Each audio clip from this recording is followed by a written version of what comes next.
buenas, bienvenidas al último McGuffin, bienvenidos al programa que rinde homenaje al séptimo arte y a la pequeña pantalla. Muchísimas gracias por acompañarnos una semana más, muchísimas gracias por acompañarnos un programita más. Hoy volvemos a nuestro estudio habitual, después de la gran experiencia que fue ese especial de Akira que hicimos en Prometea Comics. Recuperamos nuestro ritmo habitual, no sin antes pues agradecer de nuevo a todos los que estuvisteis por allí, evidentemente a Carlos de Prometea Comics que nos acogió en su casa y que bueno pues fue la verdad que una experiencia muy chula, compartimos muy buen rato de cine y de amigos, sobre todo con una peli que para mí era muy especial porque Akira es de mis favoritas y bueno, pese a todos los fallos técnicos que tuvimos, prometemos que mejoraremos. Y además hoy traigo un invitado que seguro que me va a tirar mucho la oreja porque él sabe mucho de eso y cuando vea el programa, si no es que lo ha visto, seguro que me dice, pero ¿cómo has podido? ¿Cómo puedes hacer eso? Pero bueno, mejoraremos.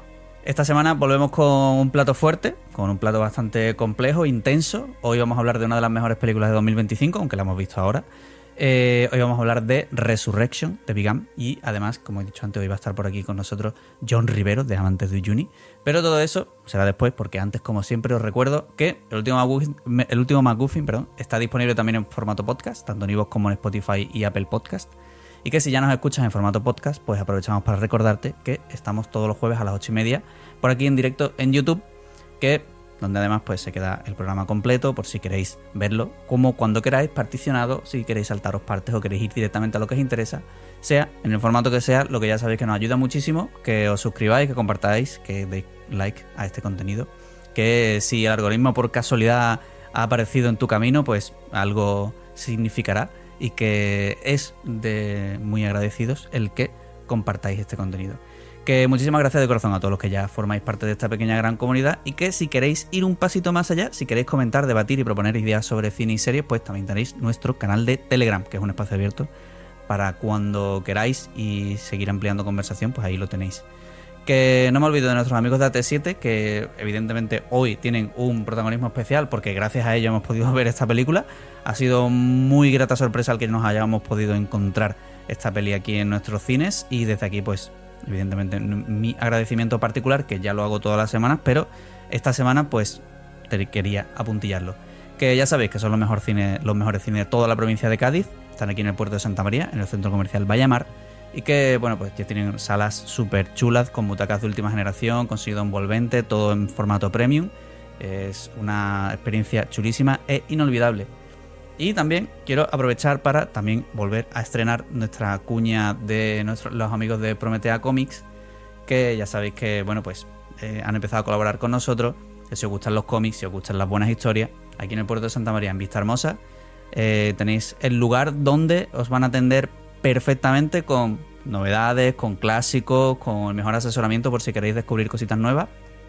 Ya sabéis que si os apasiona los cómics, aquí tenéis a Prometea Comics para que vayáis y disfrutéis de todo lo que pueden ofreceros, que son muchas cositas y ya os digo que todo lo que podáis imaginaros que tenéis pendiente por ahí de series, de libros, de todo lo que sea relacionado con el mundo de los cómics y el cine, ahí tienen un huequito y que bueno, pues os dejo que además son buenos amigos y todo lo que sea colaboraciones siempre lo agradecemos mucho. Que no me enrollo más, que ya tengo aquí a John que me está diciendo, señor, la hora que se me va esto. Así que esto es el último McGuffin, comenzamos. Y evidentemente pues para que esto todo funcione me hace falta colaboradores y hoy ha venido aquí a jugar al último McGuffin don John Rivero, Amantes de Uyuni. ¿Qué tal? Bienvenido. Que decía que qué bien, que va a haber ahí caricias, sexo cinéfilo, va a haber ahí así pegaditos, pareja de baile. Va a ser mano a mano. No hemos elegido, yo creo que es la mejor canción para hacer un mano a mano, pero creo que puede salir un buen musical hoy con Resurrection. Yes. No quería empezar, no quiero hacer nada sin preguntarte qué tal todo, qué has estado viendo esta última semana, porque hace ya mucho desde el programa de Eddington, que fue casi de los primeros de la temporada, y quiero preguntarte por eso, por cómo han ido esos festivales, esas cositas que nos tienes tan bien acostumbrados a tu contenido. Sí, bueno, he estado las películas que vi en el Festival de Málaga, muchas han ido saliendo y la última que he hecho reseña y tal, Un poeta.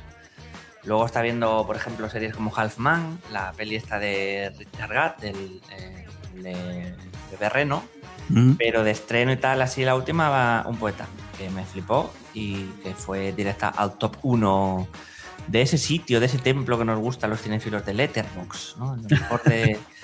que también aquí hay otra donde la matan, que es los tops del año, si deben ser de producción o deben ser de estreno. Para mí es que yo lo vea en territorio español, sea festival, estreno comercial. Nosotros también tenemos esa norma.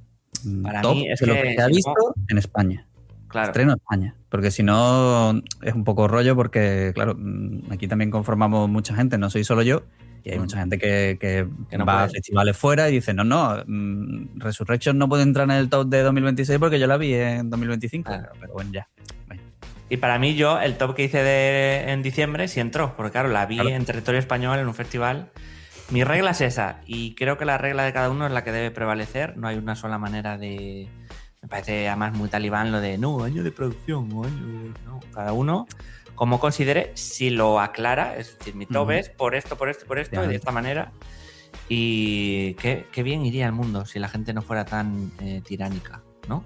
Con estas pequeñas tonterías, ¿no? Con una simple premisa, que es aplicar el sentido común y ser un poquito más condescendientes con el sentido común, todo iría mucho mejor. Yes. Y encima, hoy vamos a hablar de vegancito. Mi vegan, mi chino bonito, ¿no?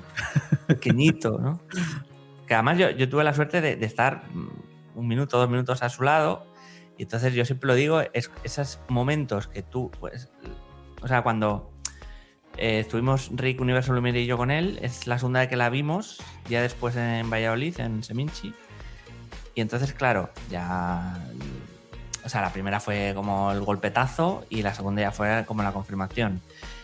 ¿A qué viene todo esto? Que siempre que veo una obra maestra, como para mí es en este caso, que no lo suelo decir mucho, o una grandísima película, tengo ganas de suicidarme. Y explico por qué. Porque yo estoy al lado de ese tío de 36 años que ha hecho una puta obra maestra y digo, ¿pero qué hago yo en la vida? Yo que también pertenezco al mundo audiovisual y grabo y he estado de cámara, de realizador, de director de cortos, y digo, pues yo me suicido, ¿no? O sea, yo después de esto, ¿qué hago? Yo no puedo llegar nunca a esta mierda. No somos capaces de sacar para adelante un canal de YouTube y... Claro, ese tío con 36 años que ya tiene 3 pelis que... Claro. A ver, hay otros valores, exacto, ¿no? Tenemos otras cosas que hemos conseguido, ¿no? Pero claro... te enfrentas a un mastodonte de la narrativa y entonces nada más que puedes hacer pues por darle las gracias y pensar, Dios mío, ojalá algún día pudiera ni el 10%, ¿no? No tanto por la calidad de la película, que eso a cada uno le puede parecer una cosa u otra, sino por vamos a decir, la claridad, ¿no? Es un director... El sacrificio también creativo, claro, de la película. Sí. Y que cuando tú ves una peli de este tipo... entiendes lo importante que es lo esencial en la narración, ¿no?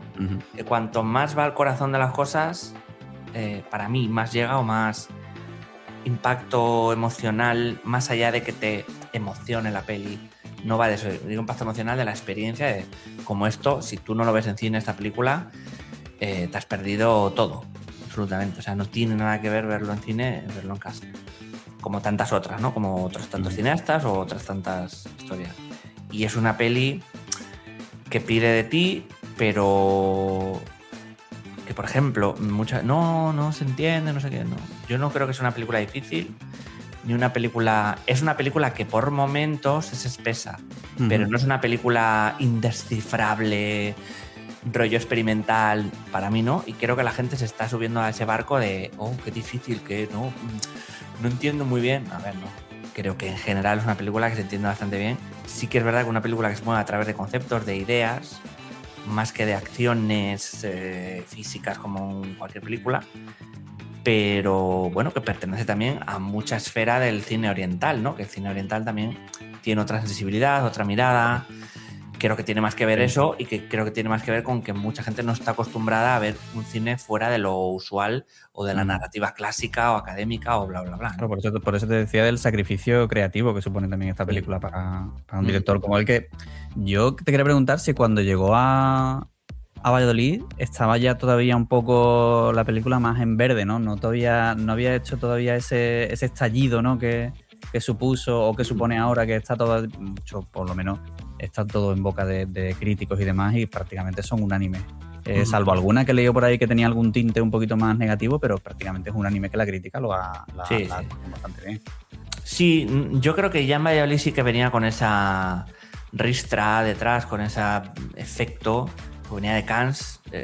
Bastante no olvidemos que ganó, creo que es el cuarto premio, que es un premio. No sé si era premio del jurado. Premio del jurado, luego el premio especial, el gran premio, creo que es como digamos, las medallas, ¿no? De Cannes. Sí. Y ya lo había ganado, ya había hablado mucho la gente ahí.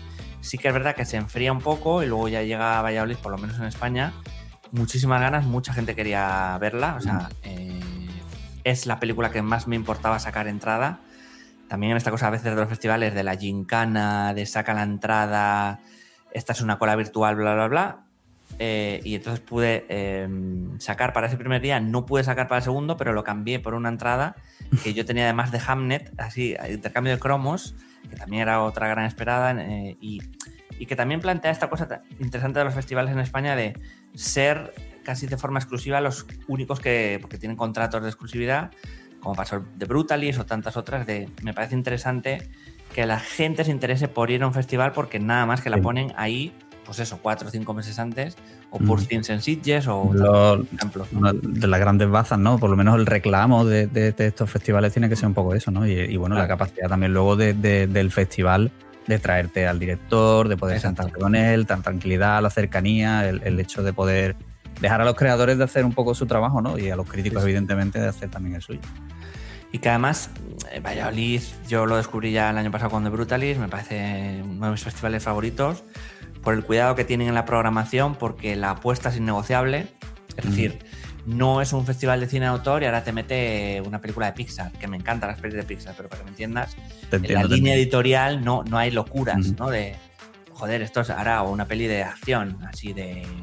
No va... Entonces a mí me parece cada vez más rescatable esos lugares donde la línea editorial es innegociable, para bien y para mal. Es decir, a mucha gente la va a echar para atrás y la va a expulsar, pero al que le gusta dice, o sea, aquí no me va a fallar.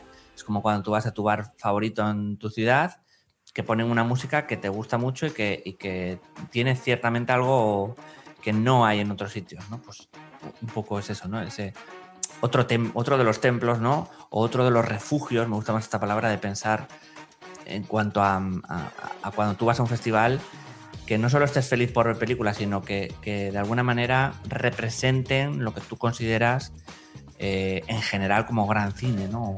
O algo así, ¿no? Bueno, pues si te parece, vamos entrando un poquito más en materia.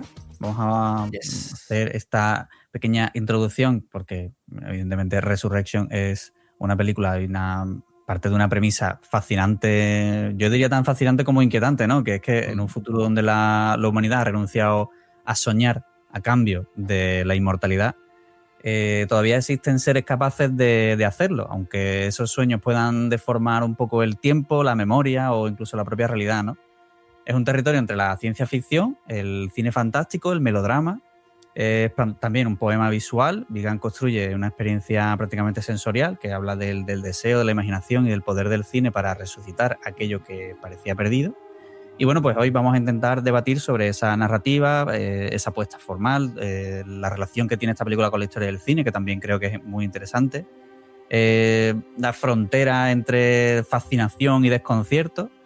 Y bueno, pues ya digo que Resurrection no quiere ser entendida de una forma convencional, sino que es, yo creo que, interpretable como un sueño prácticamente, ¿no? Y bueno, pues para mí la primera pregunta que te hago, John, te quiero preguntar por la película en general, ¿qué te parece en términos generales? Pero también creo y quiero preguntarte sobre si estamos ante una obra excesivamente hermética o quizá estamos ante una obra que debería de verse para todo el mundo y todo el mundo debería darle la oportunidad.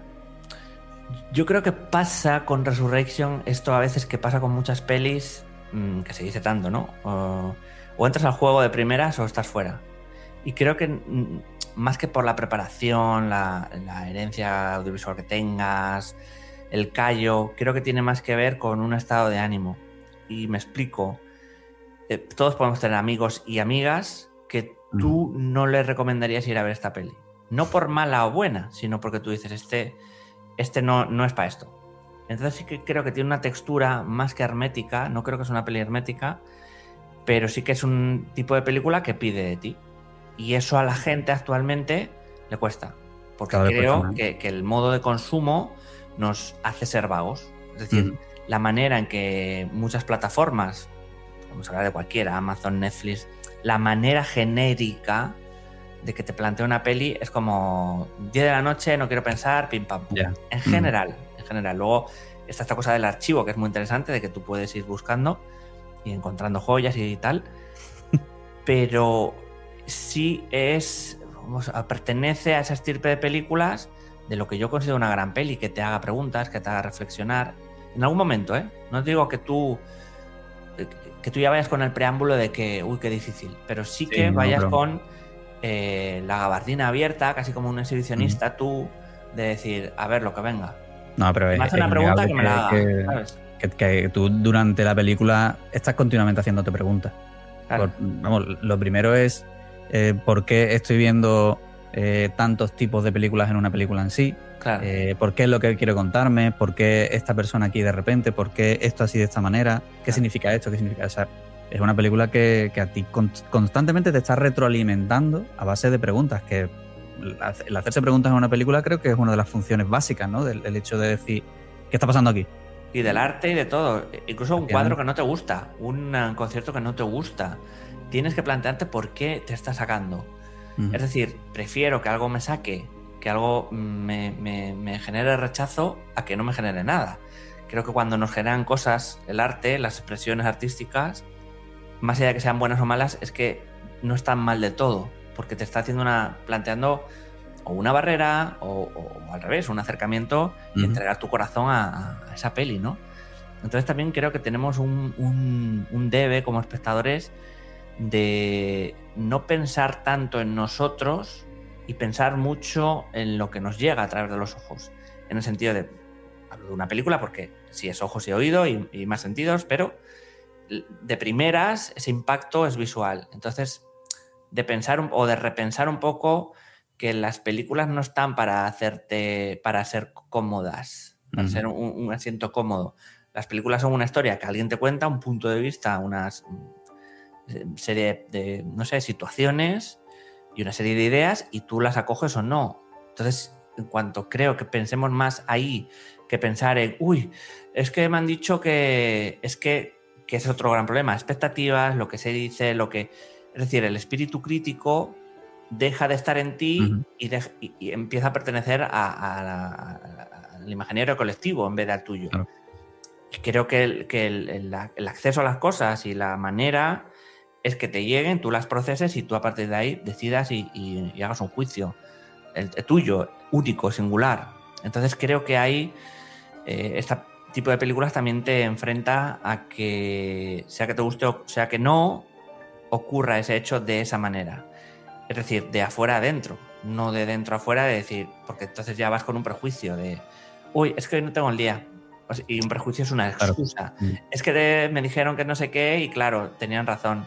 Es que, uy, qué pesadez. Tú estás repitiendo como un papagayo cosas. De fuera claro, te afecta la película, ¿no? No será ni la primera ni la última que tú vas a una peli y entras de forma, digamos, generacional, ¿no? No es lo mismo verla con 15, viciada, verla con 30, claro, o que verla en un momento de tu vida, verla en otro momento, eso es obvio, ¿no? Pero no deja de ser, la dificultad reside en que estamos viendo la interpretación de una persona de esa historia, ¿no? De cómo esta persona ha ideado una historia y a través de su propia visión nos intenta convencer de algo.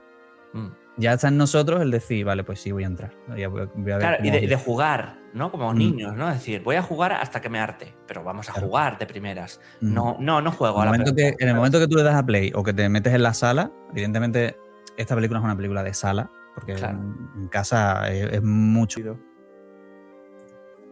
Pues, a ver. Sí, aquí me sale también. Sí, sigue. Sí. Se ha ido un poquitito, pero... Sí, no, digo que en el momento en que tú tienes ese pacto con esta película porque vas a la sala, ya ese pacto está hecho, no te puede, por lo menos para mí es innegociable ya, no hay vuelta atrás. Y demuestra, si no sigues el pacto, que no tienes compromiso, ¿sabes? Como persona, de nada. Esta gente que se sale a los 10 minutos, yo no te digo que no te salgas a la hora o ya cuando lleva un rato, que realmente no, pero esta gente que sale a los 10 minutos no le has dado ni una sola oportunidad a nada, ni a la premisa de la película, ¿no? Es curioso también, hablando de eso, mucha gente habla de... Me gusta mucho el primer segmento y el último, ¿no? El primer segmento es un segmento que remite al cine mudo clásico, a esa época hasta 1930, y también a la historia de China. Pero que es curioso que hay como tengo una sensación como que a la gente le gusta los impactos. Es decir, claro, ¿cómo no te va a gustar el primero y el último cuando son visualmente los más sugerentes, ¿no? Aunque los otros también lo son, ¿eh? Es decir, el de cine noir es increíble. La verdad que si lo pienso no tengo ninguno favorito. La verdad es que todos me han gustado bastante en su línea, es verdad. Pero digamos que tienen como la quinta esencia de lo que te has dicho que es la cinefilia y el amor al cine mudo o el amor al cine moderno. Es decir, y en medio, coño, hay una estrella de cine noir increíble, digamos visualmente ya solo, ¿eh? Luego, sin entrar a... Hay una historia existencialista increíble que remite a Kurosawa.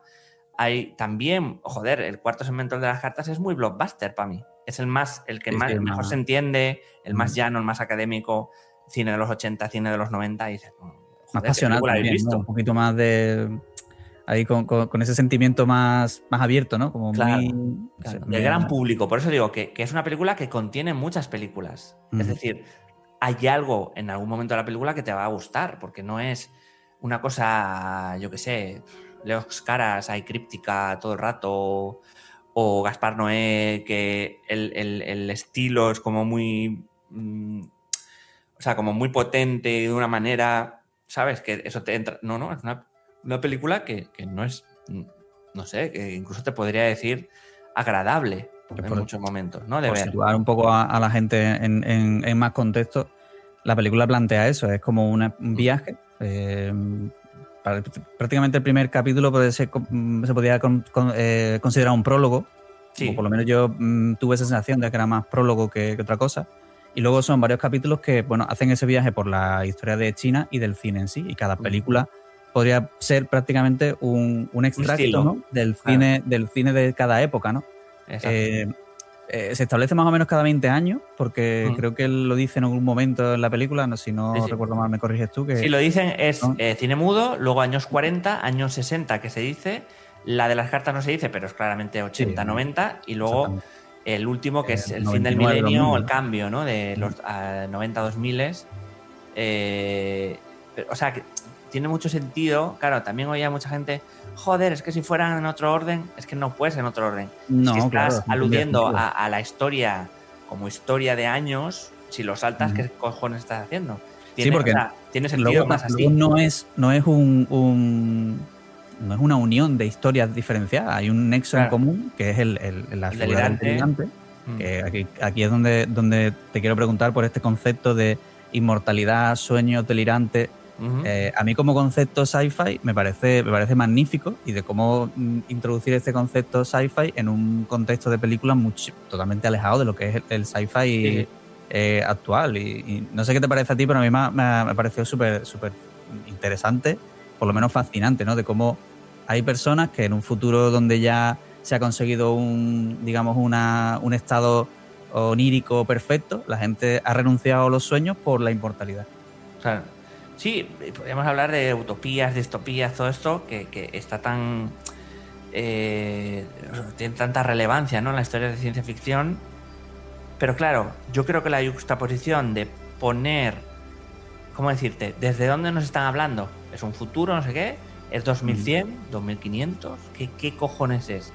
Y el hecho de juxtaponer eso con el cine mudo, con el bebé, con el origen, con los intertítulos, con una manera pretérita, vamos a decir, de entender la forma de comunicarnos, que era eso, a través de intertítulos, sin hablar. Claro, es el choque guay, ¿no? De decir, es que claro, el cine mudo, más allá de todos sus hallazgos, como lo siente una persona de hoy en día, es así. Un chaval, ¿no? Lejano, como esto, ¿por qué lo cuentan así, de esta manera? ¿Por qué no hablan? ¿No? Porque claro, hay algo que se nos olvida, yo siempre digo que cuanto más cine es algo, es cuanto menos se recurre a hablar. Es decir, cuanto más la potencia visual de la propia imagen te está diciendo que ese tío es un borracho, que su madre le abandonó de niño, es decir, que no lo tienen que decir. La máxima esencia, ¿no? de la cinematografía, de decir, claro, lo que la potencia visual, el poder de lo claro, que estás viendo como algo, sugerir, y la narrativa visual lo que te está contando. Exacto. El cine mudo tenía esa esencia. Claro, y todo eso, alguien de hoy no entiende eso, porque vive en un mundo absolutamente verborreico, sobreexplicado, con miles de impactos. Entonces, no es que ver o remitir a una película de cine mudo te pida más de ti, es que no estás acostumbrado, o gran parte del público, a entender la expresión de una manera más abstracta, vamos a decirlo, ¿no? Más figurativa o más que tú tienes que estar casi imaginando cómo hace la película en ese momento a la vez con todo lo que está ocurriendo, y no te lo sobreexplican, ¿no? Hablaban hace poco de esto de Netflix, que iban a hacer guiones que te dijeran exactamente para que tú, como música de fondo, oyeras, no, ahora es que va aquí, ahora no, que este es el padre del personaje, o sea, que te lo o sea, me parece la decadencia de Occidente, ¿no? De alguna manera. Lo que decía Damon, ¿no? Que claro, los guiones estaban diseñados para que cada 10 minutos te explicara la película. Exacto, y es terrible, porque entonces nos hace más idiotas. Leí otro artículo que creo que tiene mucho que ver, aunque no con el cine, que tenemos menos cociente intelectual por dos cosas, porque no tenemos ese ámbito investigador que siempre ha tenido la especie humana, como cazadores que somos, de ir para aquí, para allá, de buscarnos los recursos, de proliferar, de el bienestar, bla, bla, bla.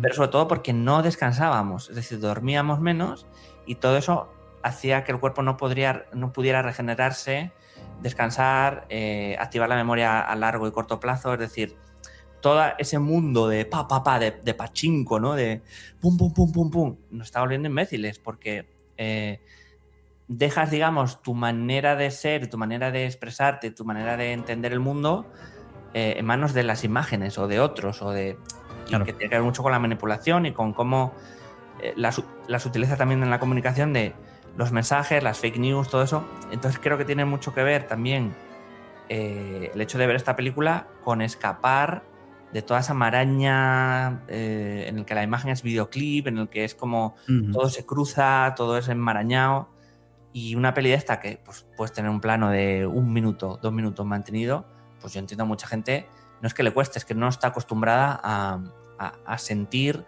de una manera más, no sé, más humana, ¿no? Más en la expresión humana eso, ¿no? Hay algo que me fascinó de esta película, que me pareció al principio que iba sobre eso, y es sobre los sentidos en sí. Sí, sí. Vista, gusto, olfato, tacto.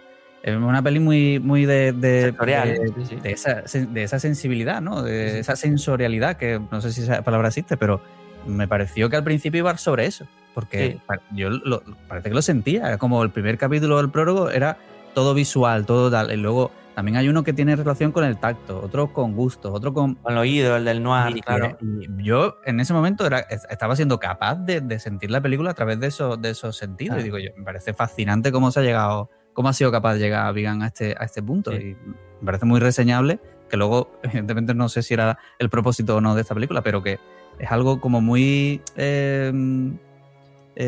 manufacturado. Habitual, claro.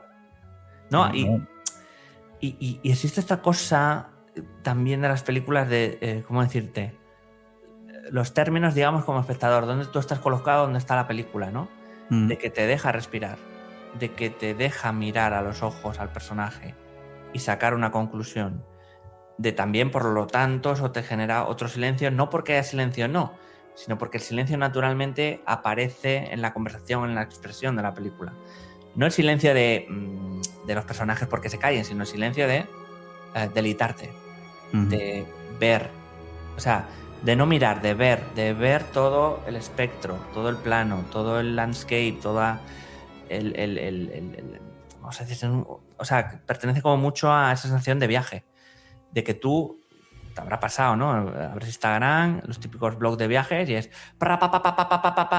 10 segundos en Bali o 10 segundos en donde sea, en París, me da igual.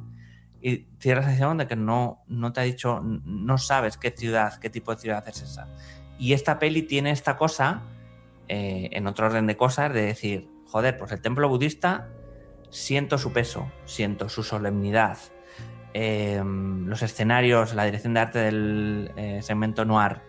Siento ese lugar, siento esos volúmenes, siento y remite a ese cine clásico de Carol Reed, de Tercer Hombre, de Set de Mal.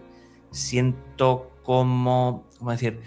El amor por mostrar también los espacios, no solo a los personajes, es decir, que todo englobe a una manera de hacer las cosas, o como con la música, ¿no? Es decir, lo orgánico que tenía esa música de los 50 a los 60, que no digo que sea mejor o peor, pero sí que tenía... estaba mucho más detallada y te daba lugar a respirarlo, ¿no?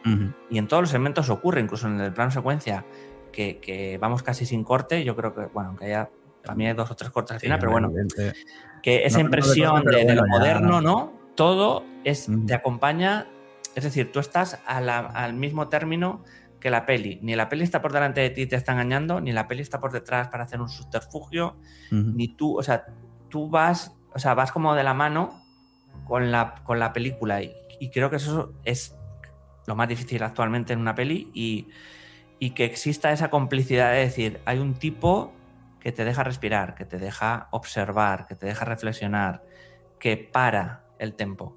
Pero no porque sea más aburrido, no, parar el tempo de déjalo, que me déjalo ver, que la ¿no? narrativa visual te lo está pidiendo también. Claro. Que esa historia con ese mensaje no puede ser de otra manera que no sea con esta poesía visual que plantea Vigan, porque si tú le estás dando una carta de amor al cine, que no me gusta mucho ese término, pero es así, ¿no? Una película que viaja a través del tiempo y que conecta con estas estéticas porque tiene ese propósito y consigan a través de narrativa visual lo que propone.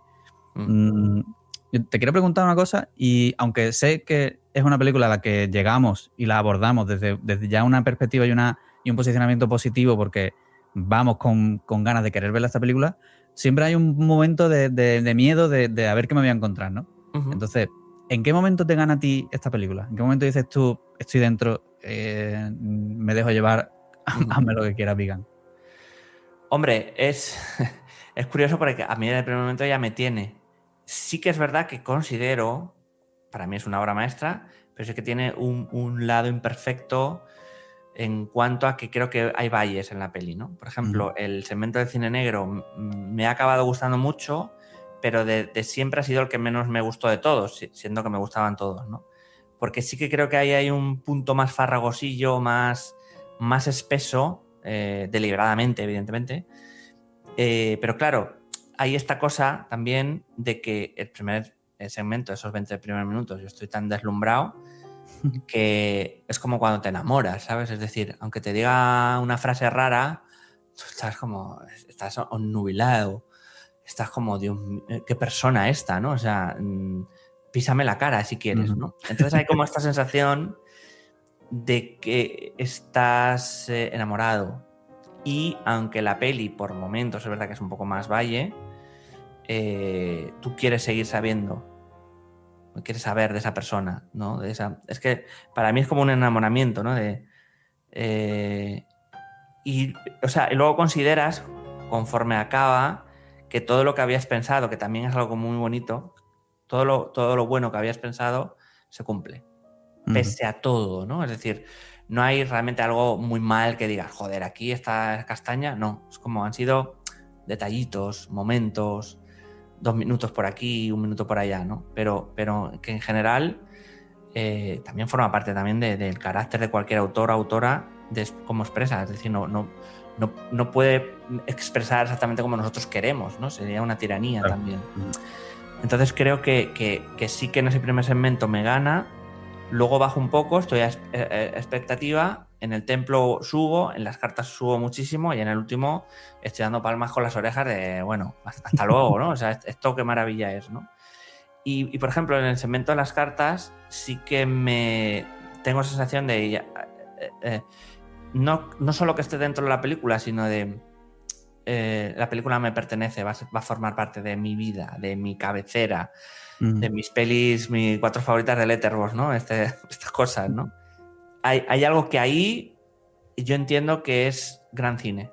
Hasta ahí digo, bueno, sí, parece que sí, y ya en ese momento las cartas siendo el más simple, el más sencillo, me parece de una hondura, sobre todo lo que pasa al final, el hecho de esta petición que hace este magnate, este mafioso, y de cómo dependemos, o sea, hay como una radiografía muy chula de cómo dependemos nuestras ilusiones de lo que nos dicen los demás o de lo que pueden conseguir los demás, ¿no? Que me parece como un concepto muy top, muy alto y muy que nos describe tanto como humanos, ¿no? Qué poderosos podemos parecer, pero qué frágiles somos respecto a ciertas cosas, ¿no? Correcto. Eso es una lectura bastante interesante. A mí me parece muy guay que sea una película que puedas abordar, por ejemplo, si te gusta el concepto de sci-fi, creo que es interesante entrar. Sí. Si hay Bueno, el gente delirante, que me has preguntado antes, ahora te digo. Perdón. Decía eso, que por el concepto puedes entrar, porque dices tú, oye, pues mira, es un concepto que me gusta y quiero ver cómo lo despliegan aquí. Luego creo que es una película a la que se puede entrar mucho si te gusta ver mucha pericia técnica a nivel de cine, porque hay muchísimas escenas que yo he estado también completamente diciendo, pero ¿esto cómo se ha hecho? ¿Cómo ha conseguido esto? ¿Cómo habrá planteado esto? Hay juegos de espejos, reflejos, movimientos de cámara, desgarros de pantalla, que me parece muy interesante en el primer segmento, ¿no? De ofrecer un mundo porque yo lo desgarro. Es decir, hay una cosa orfebre artesana de que ocurría en el cine mudo, de que quiero desgarrar la pantalla, la desgarro y aparece otro fondo, ¿sabes? Y dices, pues, es que hace mucho que no hacemos eso en el cine, ¿no? Que es como tan básico. También ¿no? Un poco lo manual, ¿no? Lo artesanal de esta película, ¿no? Que me parece maravilloso que se recuperen muchos espacios y muchos momentos de eso, de que parece que prácticamente la película es artesana 100%. Sí, aunque luego tendrá, no sé si tendrá más o menos inclusión de tiene algún VFX en los disparos y cosas así, pero es totalmente, yo creo, 90% artesana. Se ve, se nota. Luego eso, el hecho de que sean 5 historias diferentes, aunque sigan teniendo ese hilo en común, también facilita el acceso a esta película. Hay fragmentos que te puedan costar más, que te gustan menos. Entonces, yo intentaría hoy quitar esa venda de que esto es una película compleja y que es difícil de entrar. Evidentemente, no va a hacer que sea una película más sencilla, pero creo que es una película que todo el mundo debería de envalentonarse a verla, porque creo que es una experiencia única que no vais a encontrar con ninguna otra película. Claro. No es, y fíjate que no tiene nada que ver, pero no es Primer, ¿no? Que tienes que descifrar qué salto temporal pasó. Yo soy muy fan de Primer. A mí me encanta Primer. Lo que pasa es que me entiendes, ¿no? Primer te va a exigir una cosa que a mí me fascina y me encanta, que es pegarte 2 semanas trabajando sobre la película como si fuese una tesis doctoral. Claro. Pero bueno, ya entiendo que... No es esa peli esta. O sea, es mucho más liviana, considero, ¿eh? Pese a que, ya digo, tenga cosas espesas, pero es una peli que tú la ves y la ves. O sea, que no tiene nada loco, ¿sabes? Entonces... A mí, de hecho, pensaba al principio cuando empieza la película, que además es un point of view claramente, decir, tú eres... Bueno, eso es un debate que podemos ver luego, pero yo lo entiendo como que tú eres un espectador. Tú estás aquí, eres el espectador. Y el espectador tiene una tu especie rol es de claro. Y tienes ese despertar, por así decirlo, y todo el mundo te mira. Entonces, ya la película te ha dicho prácticamente casi todo. Ahí pasa algo raro y luego vemos cómo la protagonista, ¿no? Por así decirlo, te hace la foto, o entre comillas te hace la foto y te adentra a ese mundo. Y además hay otro concepto muy interesante que es el de las parejas. Es decir, las narrativas clásicas actuales de igual siempre va a funcionar la relación de antagónicos, es decir, del delirante y del gran otro. En el segmento del cine negro, del detective y del supuesto asesino. En el otro, el monje este del templo budista y el espíritu de la amargura. En el de las cartas, alguien desencantado de la vida con 40 y pico años y la niña, la inocencia. El entrar a un mundo del Lampa o del extraperlo. Y en el último, la historia de amor de 2 personas que improbablemente se pudieran encontrar y lo hacen y viven una noche fantástica de fin de año. Es decir, tú como espectador vas a empatizar con un lado o con otro, con un antagonista o con otro, es decir, con un rol o con otro, con que tú eres soñador y quieres seguir soñando, ilusionándote, y que la única manera casi de eso es mediante la droga, el opio, los sedantes, que nos tienen adormecidos, pero la otra quiere hacerle ver cómo es el mundo de verdad. y en todas las historias podríamos hablar de cada rol de cada uno, ¿no? Pero tú vas a entrar muy fácil porque Vegan siempre es un romántico, entonces va a hacer o va a entender sus películas a través de la relación de parejas de diferente tipo, amigos, gente que está, gente que no está, relaciones en un thriller detective sospechoso, pareja posible o extraños que se encuentran como en el primer fragmento y que resuenan, digamos, a un nivel más metafísico, existencial, dónde nos quedamos los soñadores, dónde se queda la gente, vamos a decir, capitalista o, digamos, cubierta por el materialismo, por lo que se debe, por la moral imperante, bla, bla, bla, ¿no? Entonces, quiero decir, sí vas a entender ese viaje, ¿no? En la conversación y el diálogo, si todos los protagonistas de cada fragmento fuesen los dos, digamos, iniciales, por así decirlo, a lo largo de los años que plantea, sería prácticamente una conversación entre dos personas para intentar conocer todo ese mundo, todo, o por qué convencerlos de que volver a soñar es lo correcto. Exacto. Y no dejarse llevar. Es que podría ser París, Texas, dos personas hablando, ¿no? Por ejemplo. O podría ser Breve Encuentro, de David Lean, o podría ser tantas cosas de esas películas que pese a todo son películas mínimas en el buen sentido de la palabra, ¿no? De que en lo esencial reside lo universal. De cómo dos personas se entienden entre ellas primero, pero también entienden el mundo a través de eso. Y de otras realidades, ¿no? O de otra realidad. Entonces, es muy interesante la peli porque tira líneas muy sutiles en ese sentido, ¿no? De no una referencia directa, que también las hay a películas, pero sí una referencia, o sea, la referencia que tiene ese tipo de cinéfilo que no puede dejar de ver películas y que, como también ocurre en el último segmento, de alguna manera somos vampiros. Es decir, necesitamos más carnaza, más sangre, más películas, ¿no? Para volvernos más locos, con más obsesión, como ocurre en el segundo. Es decir, hay una retroalimentación de la figura del cinéfilo como vampiro o vampírico, o que necesita también de más historias para configurar la propia suya, ¿no? Yo creo, o algo así, ¿no? Entender su mundo, ¿no?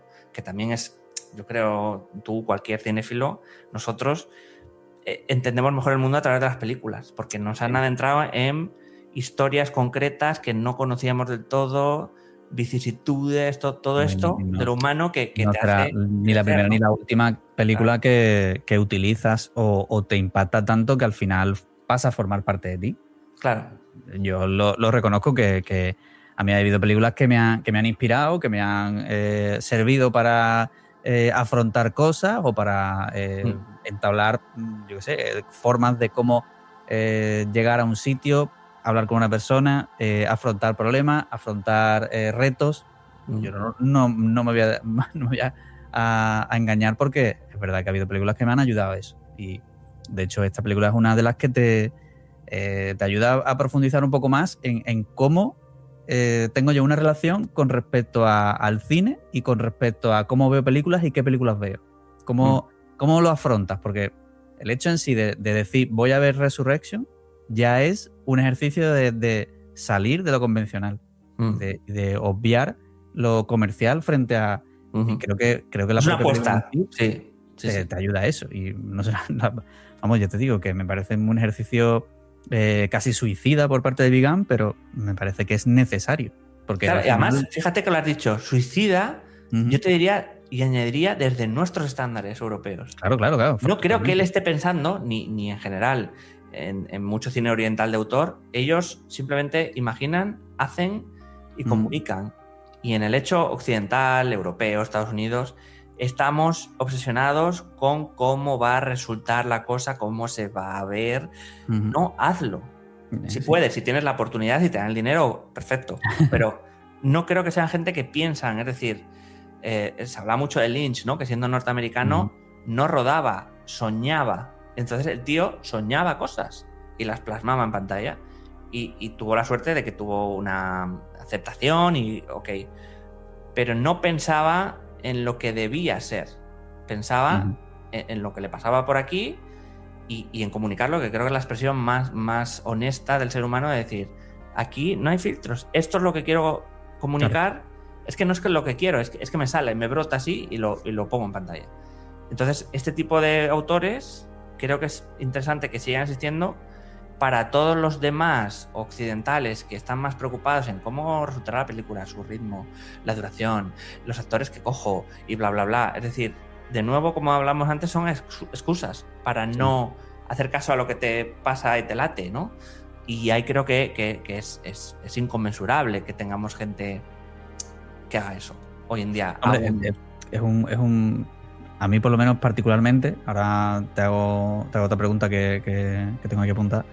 Me parece que la metáfora con respecto a que cine y sueño son la misma cosa, sí, me parece muy bonito en esta película. es que es así. Sobre todo para los que somos muy amantes del cine, en el momento en que ves esa relación, ¿no? de que el corazón es una máquina o un proyector con el celuloide, que la luz, que es precisamente en esta película un elemento importantísimo con el tema del consumo, de que tú estás cambiando tu inmortalidad, la metáfora de la vela, que también me parece muy curioso. Sí. Cómo se va la consumiendo. Degradación, eso es una máxima. A mí me parece que todo esto, tal y como está puesto sobre esta película, me parece fantástico y es como, no sé, yo me iba viendo y era como, me alegro de que me guste tanto el cine con esta película. Claro. Disfrutar de esta película es alegrarte de que disfrutes tanto del te cine. Recuerda, te vuelve a recordar por qué te gustaba el cine, que igual lo olvidamos a veces, ¿no? Exacto. Yo hubo una serie documental que me fascinó, que es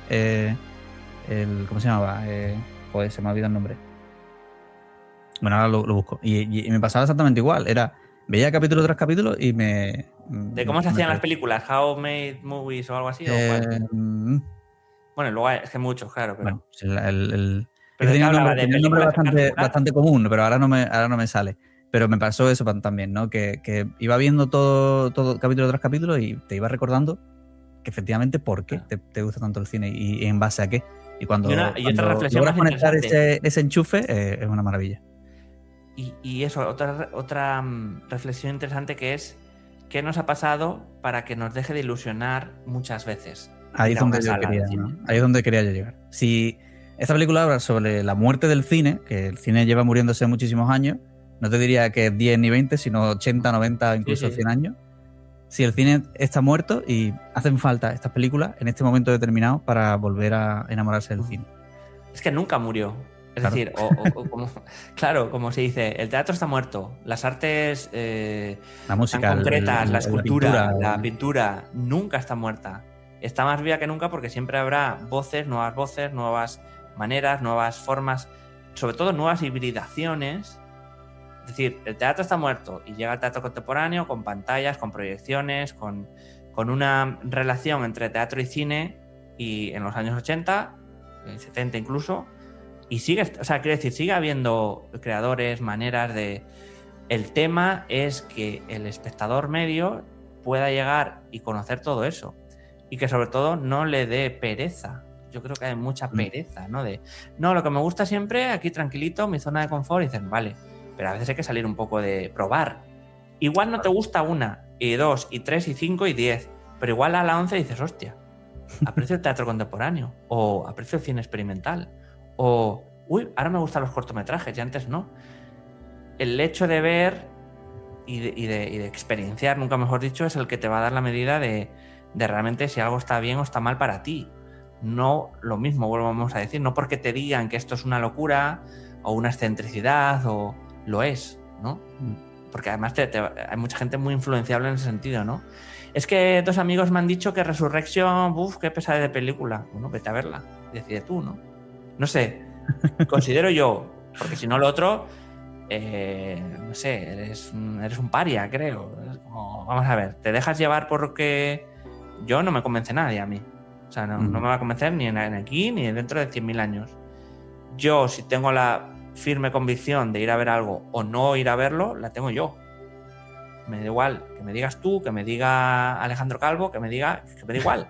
Si quiero ir a verlo, voy a ir a verlo. Y necesito verlo yo para decir, joder, estabais todos equivocados, o no, o teníais razón, o no, o bueno, no están ni aquí ni están acá, pero ya lo he vivido yo. Es que si no, lo otro es muy cómodo, muy perezoso. Es como... Hay Es decir, mi que- discurso viene a través de los otros. Hay que forzarse a salir de la zona de confort. Yo entiendo que no son ejercicios fáciles porque Pero tampoco es muy cómodo. difíciles. Ahí está el punto, ¿no? Claro, pero bueno, es que eso, es que ¿cómo se aborda esta película? O cómo, si intento hacer un ejercicio de extraerme de mí y ver cómo afrontaría yo esta película, cómo te tiras tú hacia esta piscina que es ver Resurrection, tienes que intentar ver que hay un montón de estímulos y hay un montón de fuerzas narrativas que te van a mostrar ventanas, puertas y tal que vas a cruzar y que vas a ver por cosas diferentes que no has visto nunca. Y ahí se llegan a plazas y se llegan a escenarios y se llegan a momentos en los cuales tú puedes decir, Dios, que la fuerza del color simplemente en esta película, los azules, los rojos, eso es tan intenso, eso te provoca cualquier cosa. Y el hecho de estar contando historias que tienen esas conexiones con esa narrativa visual, al final hace que tú interpretes mensajes y que puedas decir, oye, pues siento cosas con esta película.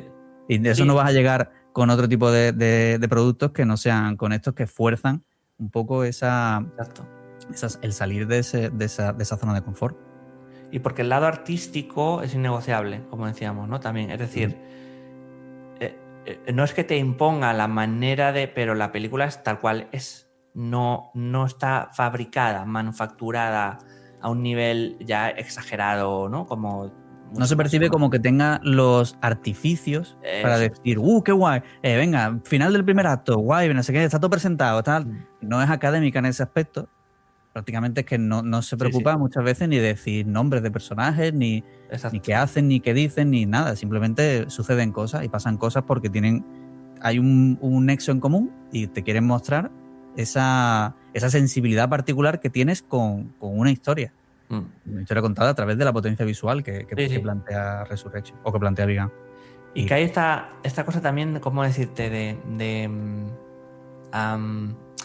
El escenario más pequeño de lo humano, más íntimo. Es decir, no se esfuerza la película en avanzar a través de escenas y de acciones fatuas, acciones como que de transición, vamos a decir, de engaño, ¿no? De que te llevo aquí para luego aquí. Simplemente es, como decíamos, remite a lo esencial de, a través de dos personajes, cómo sienten el mundo. Entonces eso tiene mucha más potencia y considero que es más universal porque no estás dependiendo de artificios, como dices, y de maneras y de vicios, ¿no? De las películas de, bueno, va a esta casa para que no pase nada porque teníamos que hacer tiempo para que luego venga no sé quién, le pegue un golpe y...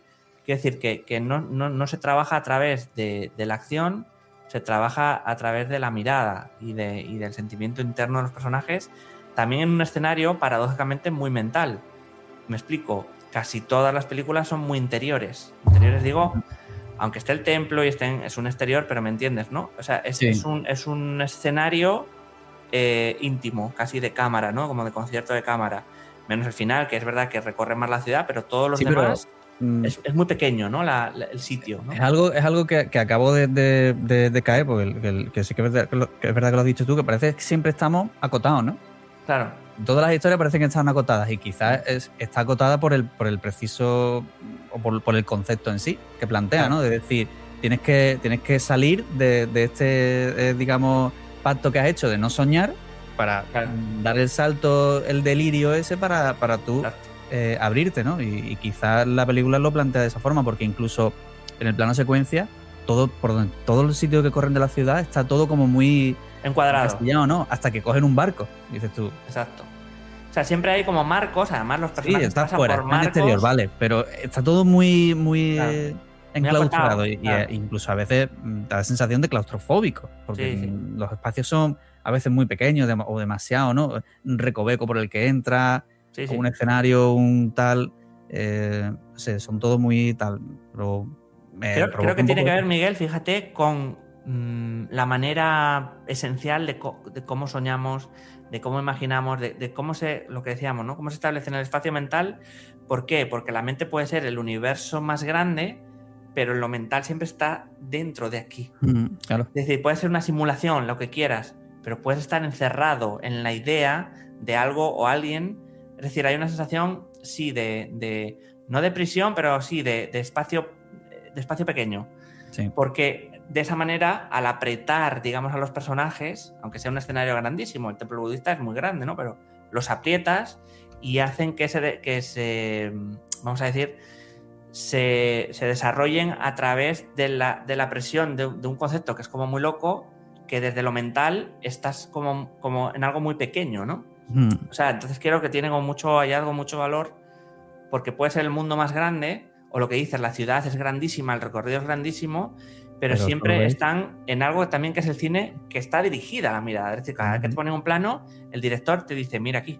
Y cada vez que cambia a otro sitio, mira aquí. Es decir, todo el off y el fuera de campo, eso, lo bonito es que lo imaginas, pero nunca llegas a verlo materialmente.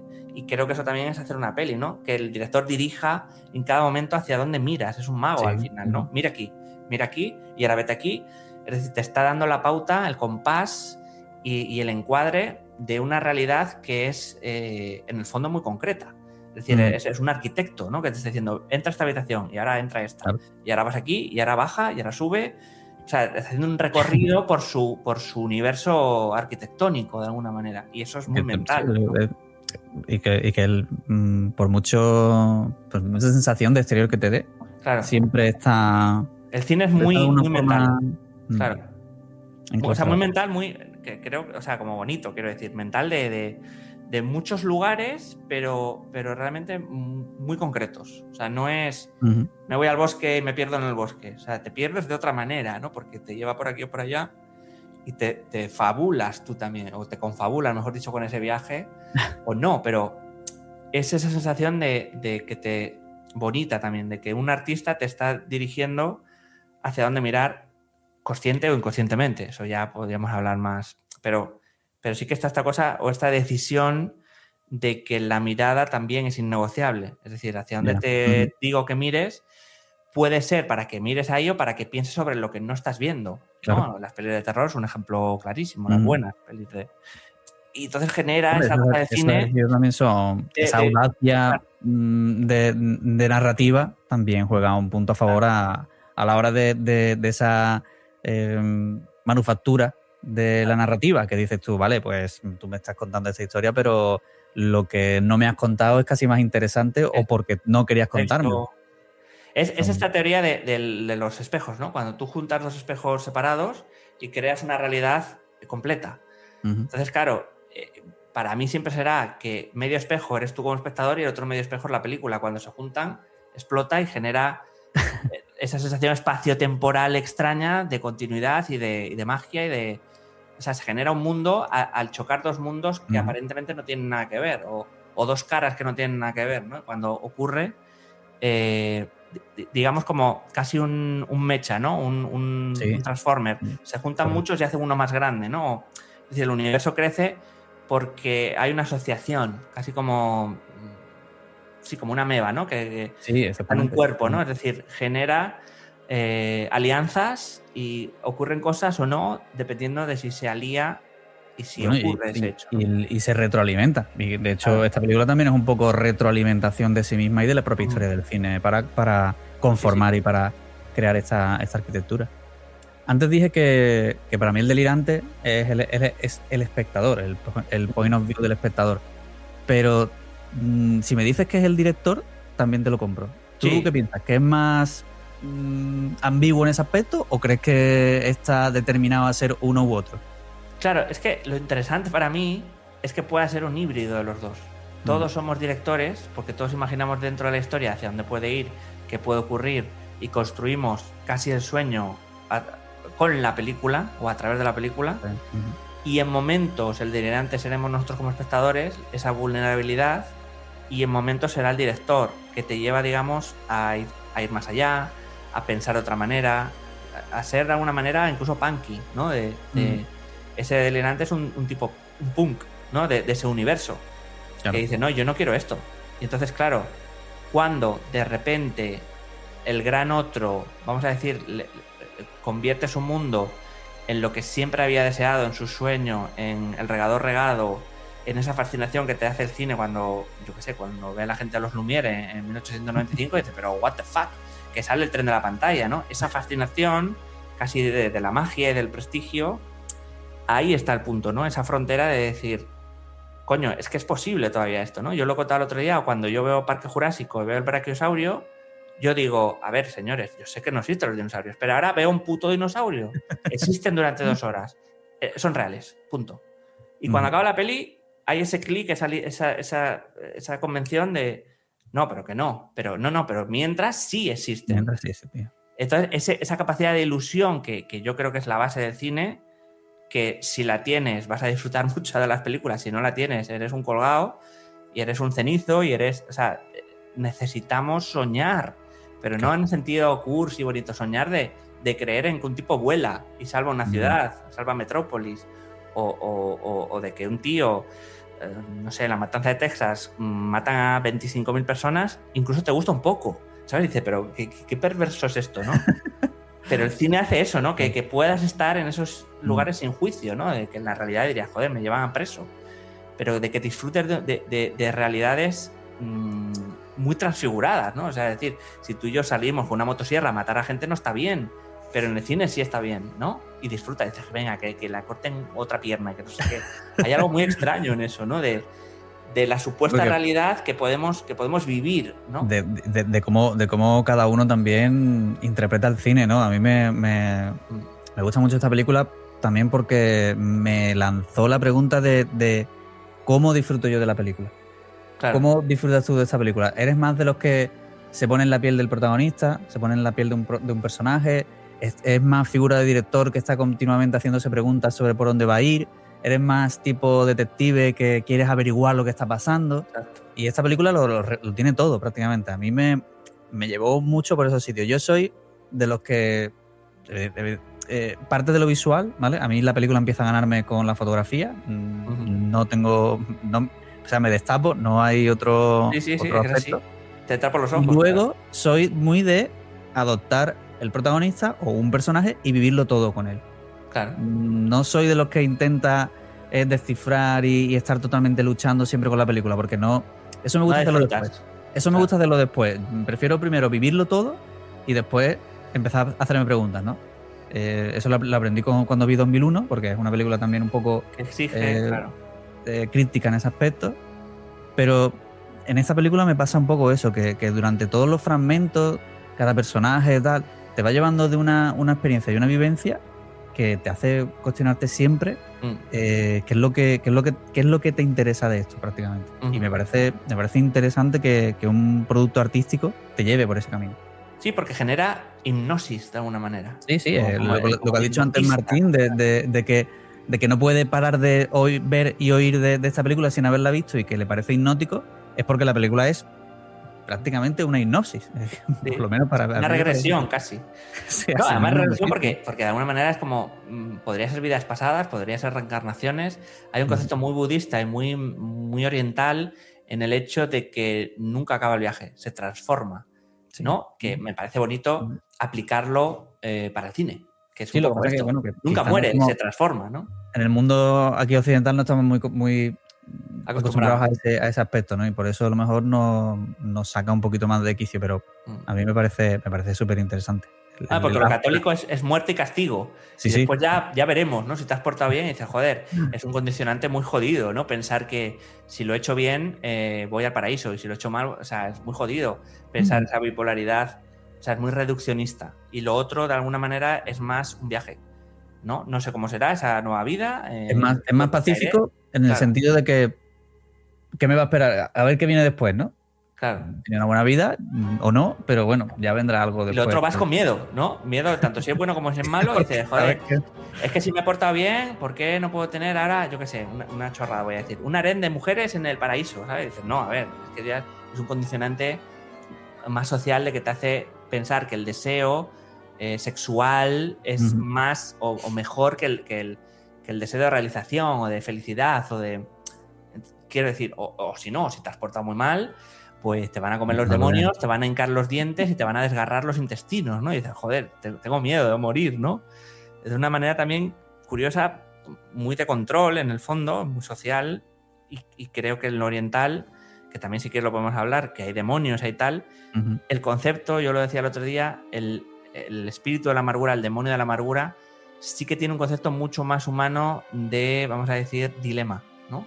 Ese espíritu, demonio de la amargura, no es un demonio que viene y te posee y te hace el mal, sino que se plantea a través de ti, de ese hijo, de esa relación paterno-filial, qué ha ocurrido en esa familia y por qué se le ha envenenado. Es decir, conlleva un trauma el demonio. No es un demonio de peli de terror que te posee, te muerde, te come, te hace sufrir. Te hace sufrir. ¿Sabes? El sufrimiento viene de antes, del pasado, y se plasma de alguna manera como fantasma personal. Me parece mucho más interesante ese concepto de demonio de la amargura que el demonio típico occidental de posesión y que te mata. Lo interpreté en la película como que necesitabas de una... preámbulo, claro. Entendimiento, un preámbulo, una lección, un aprendizaje, ¿no? Yo creo que por lo menos ese fragmento venía a enseñarte algo con respecto a ese sufrimiento que estás padeciendo por algún tipo de...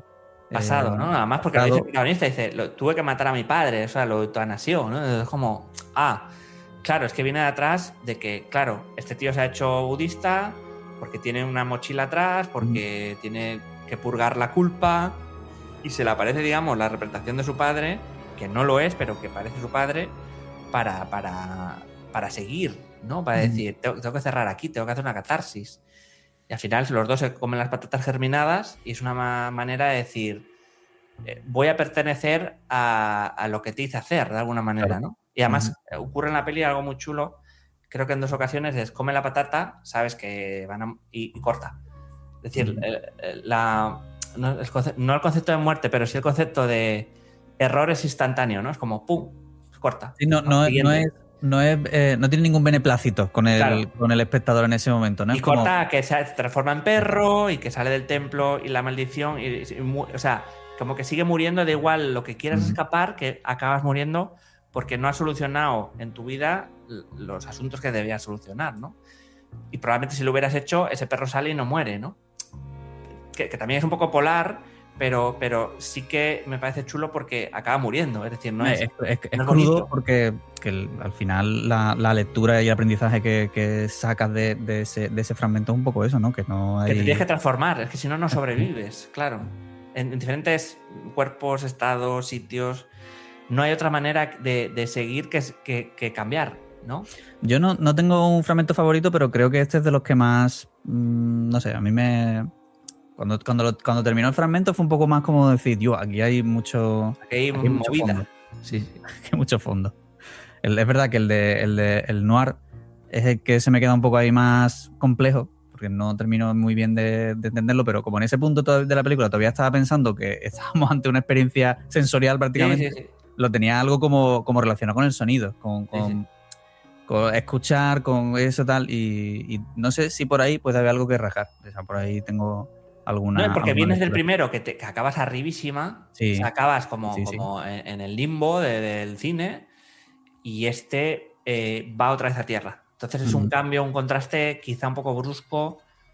No tanto el segmento, sino cómo llegas al segmento, aparece en un tren, o sea, ya está en in media res un poco... Además es un poco bucle, ¿no? También. Bucle, pero ya estás en medio, o sea, no te da tiempo a bajar de la montaña del otro para subir esta. Estás ya arriba otra vez con este, porque ¿qué ha pasado aquí? ¿Qué investigación? Que el cine es muy eso, investigar como un asesinato, qué ha ocurrido, dar para atrás. Entonces es verdad que se está en un momento muy controvertido como espectador para decir, déjame respirar del otro, y no respiras, es como pa. Y creo que quizás es el principal problema de... Bueno, problema, que para mí no lo es, pero... Sí, no, bueno, que estamos hablando un poco por... A un espectador. Por sacarle un poco de punta. He leído una crítica que también me pareció muy interesante, que decía un poco que quizás la película tenía demasiado... ¿cómo decirlo? Demasiada proeza técnica, y que eso quizás dejaba un poco la película deshumanizada. No sé si... Yo creo que a lo mejor es necesario un plano secuencia de 40 minutos, es necesario toda esta pericia técnica y Es demás. que yo creo que no, porque todo lo que cuenta reposa al final de las cosas en los personajes. O sea, no son unos fulanos que aparecen ahí y no dicen nada y se miran y se van. O sea, No es todo un tiene... currículum de mira todo lo que sé hacer. Claro. Para mí, vamos, que el Quiero que... decir, acompaña a que... Entiendo lo que pueda parecer, que haya Eso mucha sí. gente que diga, no, es que está hecho el plano de secuencia porque quería hacerlo y quería lucirse y tal, pero no cuenta nada.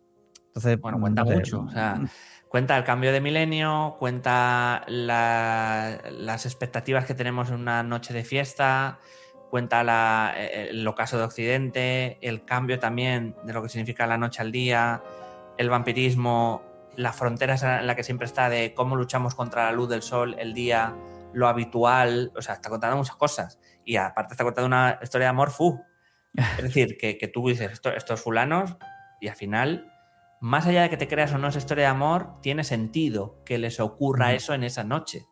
Es decir, la noche anterior no tendría tanto sentido lo que les ocurre como esa noche, que es la del cambio del milenio, cambio de paradigma, cambio de pensamiento. Ser el último fragmento. Claro. O sea, es que no... Ojo, por eso digo que para mí no tiene... O sea, que no. Tiene esa excelencia técnica, pero debajo hay un poeta escribiendo personajes. No de la manera habitual, no de la manera de guión de Woody Allen o... Tú me entiendes, ¿no? De diálogo perfectamente hilado y bla, bla, bla. De una manera más, te diría, teatral, de subtexto, de dramaturgia, de otra forma de acercarnos a los dilemas de esos personajes que arrastran toda esa noche. Es decir, si en el último segmento nos está mostrando un Sodoma y Gomorra, un Blade Runner, una decadencia, una ciudad que se cae a pedazos, tiene mucho sentido que dos extraños se encuentren en mitad del fin del mundo, entre comillas, y que se enamoren. Porque ¿qué nos queda cuando el mundo se viene abajo? Pues nos queda el amor. Nos queda sorprendernos con otro u otra, ¿no? Entonces, ahí está. Y aparte, el tema del vampirismo de decir, estoy subyugada a un vampiro mafioso jefe que lleva aquí y quiero salir de aquí, ¿no? Y además, el camino del plano secuencia es salir de esos putos callejones que dices, pero estos son los mismos. Esto es un puto laberinto del Minotauro, un poco, ¿no? De alguna manera. Sí, totalmente. Por eso tiene sentido también el cambio azul del final, es decir, del viaje a un nuevo día, de irnos a través del agua, es decir, de salir de esa isla de pensamiento e irnos por el agua a ver qué pasa. No sabemos muy bien. O sea, y está hablando también de lo finito. El otro le han pegado un tiro, se está muriendo, la única manera de seguir es transformarse, pero nunca vemos el resultado de esos vampiros.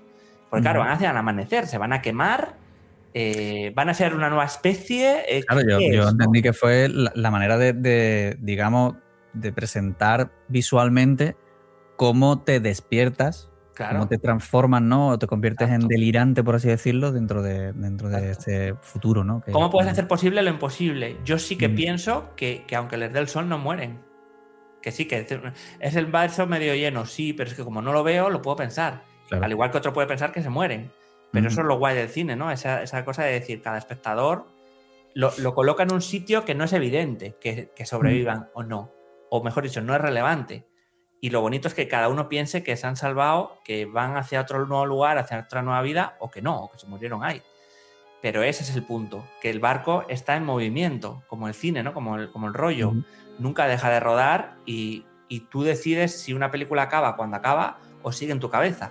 O ya ha acabado antes incluso de que acabara. Es decir, tú configuras esa realidad de alguna manera siempre, en cada momento como espectador, y tú la vas a construir, digamos, el hueco, el relleno, ¿no? Que quede ahí, ¿no? Creo que además que otra excusa para el tema del plano secuencia final, hacerlo en este último segmento, es un poco como los planos secuencias siempre han sido algo que desafía el propio cine, ¿no? En sí, la propia primigenia del cine, que es los cortes, esa magia, ¿no? de la narrativa visual a través del montaje. Y el plano secuencia es como crudo totalmente, te lo cuento tal cual. Y eso quizás tiene más sentido en este último segmento, que es como lo más moderno, ¿no? Que es como que ya se hace así algo más difícil, porque ya implica un movimiento de cámara con una sincronía que es mucho más compleja. Y luego, pues bueno, pues el llevarlo a a que sea un poco esa forma de materializarlo en el último segmento, me parece, a mí me pareció, no, soy fan evidentemente del virtuosismo técnico en una película, pero no lo planteé como algo negativo, como algo de decir, pues aquí no hacía falta, sino que si tiene el sentido, lo puedes encontrar en esa... Bueno, además es que ayuda porque no nos olvidemos que tiene un punto que, vamos a decir, la cámara es un narrador extradigético, se convierte en digético a través de ese mafioso que mete el brazo y entonces forma parte de su universo. Es decir, hay un quiebre, un regate que hace narrativamente, y que, si bien decías, es un plano de secuencia en el corte, pero sí hay microespacios, es decir, hay transiciones. Para la cámara, se queda mirando a alguien de perfil, entra en un sitio, nos quedamos en el primer plano de alguien, vemos la fiesta, entramos a un sitio, empezamos desde el puerto, de los astilleros y regresamos, chutamos, digamos, los estertores de la humanidad, encontramos una pistola que creíamos que no disparaba y lo hace, es decir, todo lo que aparentemente no va a ocurrir nada con eso ocurre.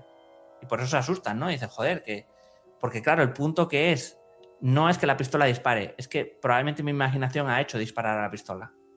La mía como espectador y la del personaje está viviendo esa licencia, ¿no? De no es importante que dispare la pistola, pero sí es importante que a través de lo que pensemos la hagamos dispararla, ¿no? De que se acabe todo a la mierda, ¿no? Entonces hay como una consideración mucho más profunda de que el personaje, más allá de que haga cosas previsibles o no, hace cosas que son libres, ¿no? Sí. Habla mucho de la libertad, esa parte de cómo me introduzco a este tugurio, las putas, los dealers, cómo salgo de un estado moderno de las cosas que es la adicción o que es el resultado, la optimización, ¿no? Es decir, todos quieren conseguir algo, un interés.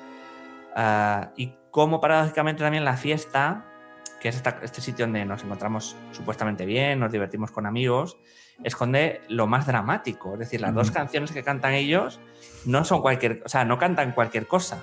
Correcto. ¿Vale? O sea, lo que canta él sobre también el desencanto de ya no sabe qué hacer, el mito este del vampiro que está desencantado, y el de ella que habla algo así como de que quiere, en la canción, ¿no? De que quiere iniciar un viaje, de que quiere, o sea, está llorando por dentro. Anhelo también, ¿no? Claro. De lo que pretende, ¿no? Es el punto álgido. Te iba a decir también que es la forma en la que ellos dos no sé, parecería como una declaración prácticamente, ¿no? Sí. Es como la pareja cuando se declara, ¿no? Es como tal, no lo hay, pero bueno, luego en el plano final en el barco sí que hay más algo más convencional, ¿no? Con el beso, que me parece también muy cinematográfico, experimental, muy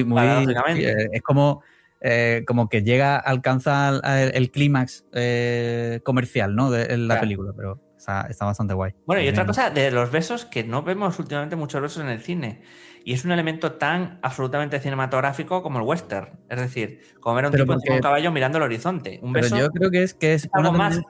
Un beso en la realidad no ocurre así, pero en el cine tiene claro que no, así. Pero en esta deriva de pérdida de simbolismo, ideales y héroes románticos, los besos en pantalla también se han perdido, tío. Ese icónico beso, a mí esta película también me ha recordado un poco a Babylon. No sé si a ti también te... Sí, hay algo, sí, total. En Babylon, cómo se rueda la escena del beso, me parece brutal. Es que es innegable que te quedes embobado viendo toda esa secuencia porque me parece maravillosa. O sea, claro, es que nos está diciendo, se nos ha olvidado cómo besar. No porque no sepamos, sino porque no lo añadimos en nuestra vida diaria. Quiero decir, joder, no sé si te pasaba, pero antes yo en la calle veía mucha gente besarse, ahora no. ¿Me explico? Como este sentimiento individualista de no mostrar afuera nuestros sentimientos. Y entonces es perverso pensar que no nos expresamos tan de manera libre como antes. Claro que hay gente que se besa en la calle, pero mucha menos que antes. Yo me acuerdo, todo el mundo se besaba de la mano, abrazos. Y ahora no es que esté mal visto, pero hay como un reparo un poco en lo social de mostrar. Pero yo creo que es eso, que es que no sé por qué en algún momento el cine o todo lo que es artístico se perdió un poco el ideal ese, ¿no? Romántico de ese beso con fondo contraluz, tal, no sé qué, plano corto que se cierne sobre... No sé, me parece que hay que recuperar un poco esa épica, ¿no? De ese momento. Un poquillo, También responde, fíjate, no estamos tan lejos del código Hays y de años 40 de se censuraban los besos. O sea, no estamos tan lejos en el sentido de... es que moralmente, o esa doble moral, no podemos ver dos personas follando o amándose, pero sí una masacre y un cuerpo cercenado, ¿no? O sea, quiero decir, cuidado ahí. Pero todo un problema, ¿no? Con el pecado, ¿no? Todo parece más realista. Si se va a contar algo, tiene que ser todo muy realista, todo muy tal, todo muy... Y a veces... Y el cine no es realidad. Es que no lo es. Sí, pero que no pasa nada por recuperar esos ideales y que tengamos referentes y que tengamos... Yo con los superhéroes lo veo también un poco en ese aspecto, que todo tiene que ser muy despojado de su idealización. Sí. Y yo creo que hay figuras que no pueden serlo. Es decir, Superman tiene que ser Superman y no puede ser un tío mundano. Lo siento. Exacto. Pero, y Batman tiene que tener tormento interior y efectivamente, tiene que ser un frustrado a la vida y tiene que pegar palizas porque es un frustrado. Claro, o sea, no puede ser luminoso. No pasa nada. Exacto. Y ahí está, claro. Muchas veces cuando la gente se queja, es que ¿qué ha pasado aquí? Claro, están tantas en las agendas de las productoras, de las majors, o sea, cómo ven el mundo, o sea, no cómo ven el mundo ellas, sino cómo se debe ver el mundo, que nos dicen y nos plantean ideales absurdos de la belleza, de la imagen, de que no salgan besos en las películas porque ya es cursi, de que, bueno, si tengo una escena de asesinato, que no se vea cómo le clavo el puñal. Y dices, es que claro, depende la película. Que no haya sangre, que no haya pistolas, que no depende haya... qué película. Yo necesito ver un asesinato salvaje para entender el dolor de una familia, bla, bla, bla. O sea, yo no me vale con que me lo... ¿Sabes? Hay determinadas historias que tienen que ser crudo. Que de repente los troopers de Star Wars no podían morir por disparos de láser. Claro. Vamos a ver. Bueno, y es curioso lo de Star Wars porque plantea o inicia una época de blanqueamiento en el sentido de... fíjate que todos los que mataban tenían casco, no tenían personalidad, no tenían cara, ¿no? Entonces podías matar a 27, ¿no? Si hay bicho, sí puede haber explosión verde, pero roja no puede haber. Un humanoide, no. Un sable láser no puede desmembrar. Claro. Pero vamos a ver, no puedes quitarle la esencia a las cosas. Claro. Un sable láser tiene que o sea, me da igual si ya entramos en que si cauteriza o no cauteriza, pero un sable láser está diseñado para desmembrar. Exacto. No tiene otra cosa. Y aunque cauterice, pues alguna víscera cae y tal, ¿no? Claro, que tiene que ver, yo imagino a George Lucas en 1977 o en finales 70, que dice, es que yo quiero un PG-13 en vez de un PG-18, porque me va a ver más gente. Entonces sí que hay ese sentimiento norteamericano de conseguir el ideal de la mejor de los escenarios, ¿no? De, venga, el PG-13 en vez del PG. Entonces ahí tienen un problema, porque están pensando más en cuánta gente lo va a ver, más que en qué película es, que también a mí me encanta Star Wars, me flipa. Pero en lo americano está, por eso Lynch está increíble, porque se la sopla, le da absolutamente igual, ¿no? Eso. Y necesitamos disidentes en el sentido de eso. Una cosa es, tú planteas tu historia y luego buscas las puertas traseras. Pero otra cosa es que ya de por sí se diseñe desde guión o desde base a que hay algo que no puede matar, que no pueden salir pistolas, que no puede tal, que no puede... Entonces, esa falta de idealización y de referentes cinematográficos me parece que se están perdiendo, porque hay que contar las cosas como el director o como tal lo vive, lo visiona y lo diseña, y creo que es importante darle ese... A mí si la escena final del beso en el barco se hubiera hecho a lo cine clásico, tipo Babylon, me hubiera parecido maravilloso. Me gusta tal y como está, pero creo que en ese momento se quería dar ese puntito de idealización romántica de ese beso, ¿no? Y no sé. Pero fíjate, de alguna manera no es posible. ¿Por qué? Porque están encuadrados en la propio ventanal de la ventana. Es otro encuadre.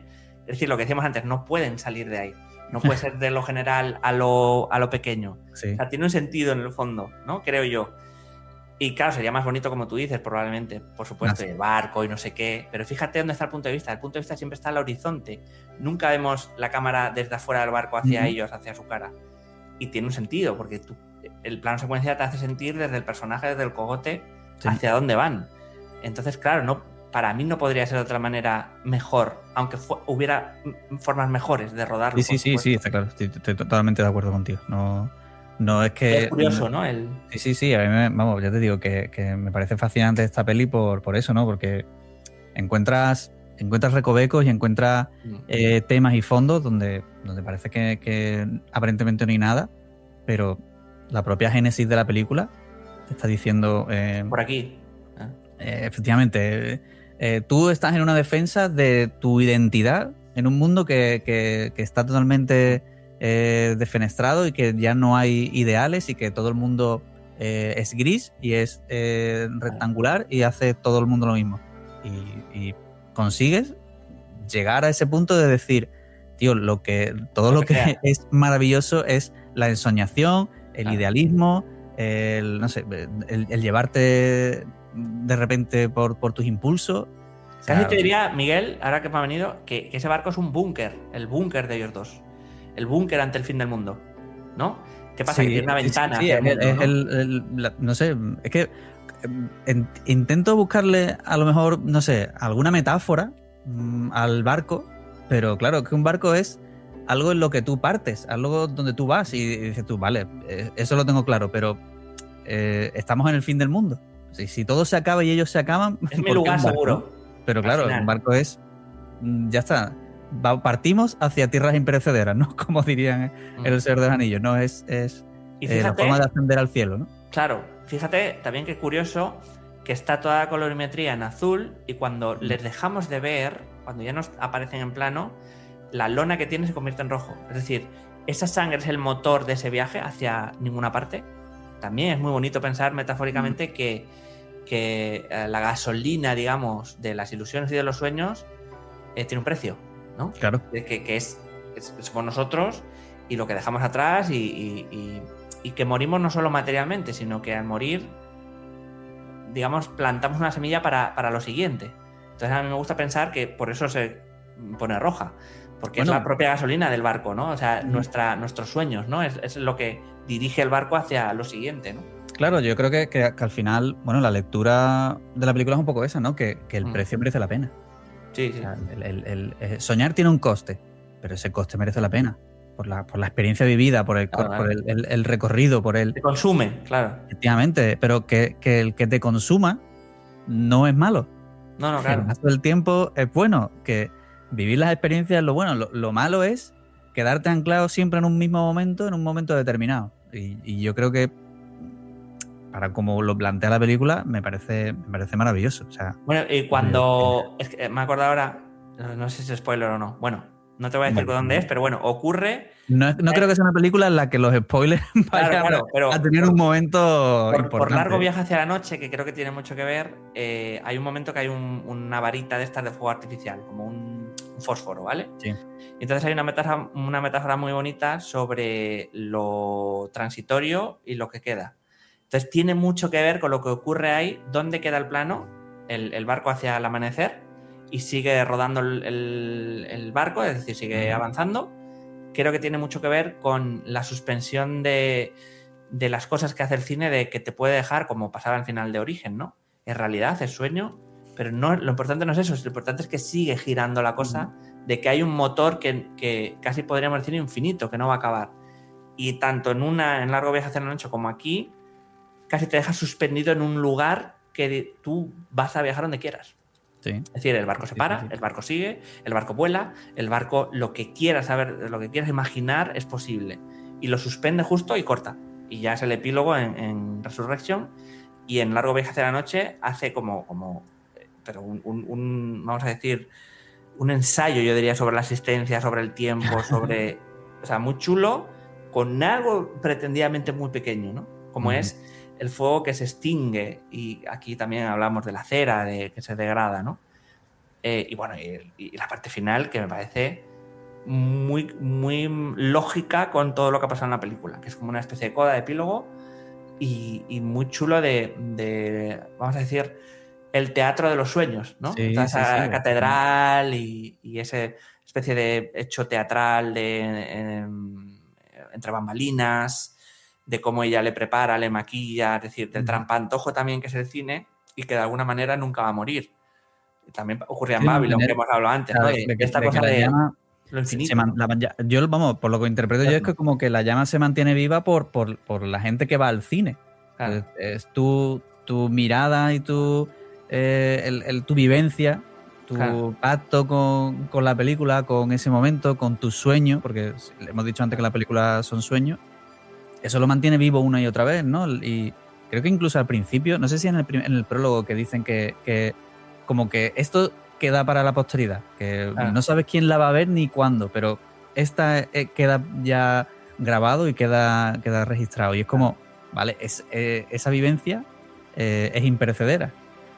Y ahí es donde Sí. reside un poco la lectura y lo bonito de ese sueño, que al final se mantiene vivo una y otra vez en cada uno de los espectadores que la vamos viendo a lo largo del tiempo. No es que, claro, es como una llama que aunque se apague, sigue, va a aparecer otra llama, va a aparecer otro brote, va a aparecer otro volcán que está dormido. Y, por ejemplo, hablaba con un amigo, para él era muy pesimista, ¿no? Pues se acaba todo y se acaba la existencia, y qué puta mierda. Y yo, no, tío, al revés. Da igual que nos degrademos, que nos consumamos, que muramos, la huella de eso quedará siempre. Bueno, es decir, quedará en algún sitio. Es la resurrección, ¿no? Claro, quedará en la pantalla, es decir, una pantalla la puedes reproducir siempre. O sea, una película nunca muere porque siempre va a haber alguien que le va a dar al play o la va a proyectar entonces ese es el punto. No que hayan pasado 100 años, 50, 2, que las buenas películas se verán dentro de 1000 años si seguimos existiendo. Y aunque no sigamos existiendo, sí que tengo este pensamiento bonito de, imagínate que viene como pasaba en inteligencia artificial, una inteligencia extraterrestre, no ha quedado huella de nada, pero probablemente eso sí. O sea, sepan que a través del cine nos definíamos o algo así, ¿no? Y entonces me parece bonito que aunque no quede rastro de la humanidad, sí quede rastro del hecho artístico. Y creo que queda, de alguna manera se podría registrar o encontraría una grabadora, un cassette, una cinta de celuloide, aunque se degrade también, es posible que se degrade, pero alguien puede ser que lo mantuvo en un búnker, es decir, encontrarían una huella y eso me parece impagable, es decir, que lo que somos, por mucho que nos extingamos, quedará. O sea, trascenderá, ¿no? ¿Sabes qué reflexión? Y quizás esto ya se extrapola un poco a lo que es el programa, la película en sí, pero me parece que es una reflexión que a mí siempre me parece muy interesante, que es que todas las expresiones artísticas son tan únicas que si nosotros reiniciáramos todo, la matemática se volvería a descubrir, o sea, hay ciencias exactas que serían prácticamente iguales, pero lo artístico no. No. Siempre sería diferente, nunca podría ser igual. La noche de los girasoles no estaría pintada igual. Incluso las religiones no existirían como tal. Y sería otra cosa. Exacto. Exactamente, no habría, no descubriríamos este aspecto, pero lo artístico siempre es tan único que no tendría otra forma de volver a descubrirse. No habría otra película como esta, no habría otra. Momento. Claro, totalmente. Entonces, es así. Creo que es muy importante el que se valore cualquier forma artística, por muy absurda que sea, que cualquier expresión tiene su significado y al final preguntaba al principio, ¿crees que esta película o incluso esto que hace Vigan es un suicidio artístico? No, sí, de ninguna manera. De ninguna manera. O sea, sí, el ejercicio pero no. es suicida, pero no es un suicidio artístico. No. Es trascendente, claro.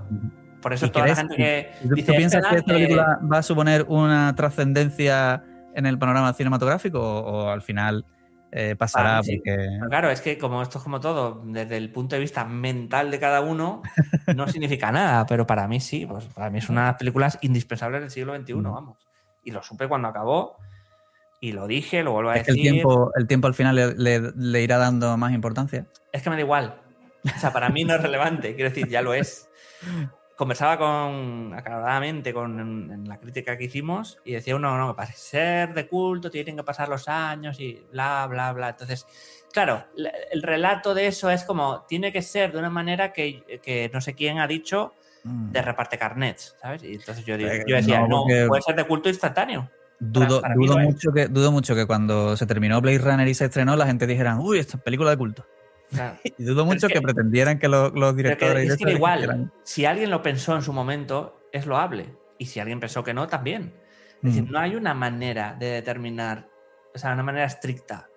Porque si no, si nos remitimos solo a lo estricto, ¿cuándo empieza el cine moderno? Claro. En El acorazado Potemkin, en Ciudadano Kane, en Vértigo, en 2001. Yo lo extrapolo un poco a las edades. En plan, uy, el año que viene ya no es edad media, ¿eh? El año que viene ya es edad contemporánea. Es como, a ver. Claro. Relaja, claro. Si yo sigo viviendo en el mismo sitio, no, esto no es el Age of Empires que de repente hace bloop y mi casa es de... Claro, pero es que es lo mismo. Había pintores avant-garde en 1300, antes del Renacimiento. Y luego ya el Renacimiento es como el sumum, Ok, ¿no? Todo, pero músicos incluso antes de Mozart y de sí, pero claro, no fueron conocidos. Al final todo es la relevancia que se le quiera dar o que consiga también, no solo el propio artista.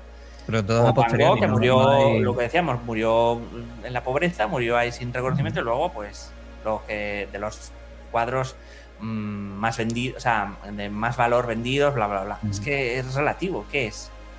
¿No? Hay muchos artistas malditos que después, la estrella azul, me estoy acordando ahora, de ese hombre, y al final es después cuando se le reconoce todo lo que hizo, todo lo que investigó en la música latinoamericana, en Argentina, bla, bla, bla. Y esa es la historia, no es la del triunfo. La del triunfo puede ser una historia, ok, perfecto, pero no es, para mí no es tan interesante como lo otro. Lo otro es lo que, digamos, también una película hoy no llega y dentro de 15 años se la reconoce. Excelsa. Claro, es decir, y Lynch ahora todo el mundo ya es como mainstream, pero cuando no, era increíble, porque estábamos todos, joder, increíble, pum, pum, los años 90, y no hacía nadie caso, ¿sabes? Y ahora es como... o que autores como Tarantino, que están del mix, y un autor tan complicado en el sentido de ¿dónde lo meto? ¿Es plagio? Coño, ha sido reconocido.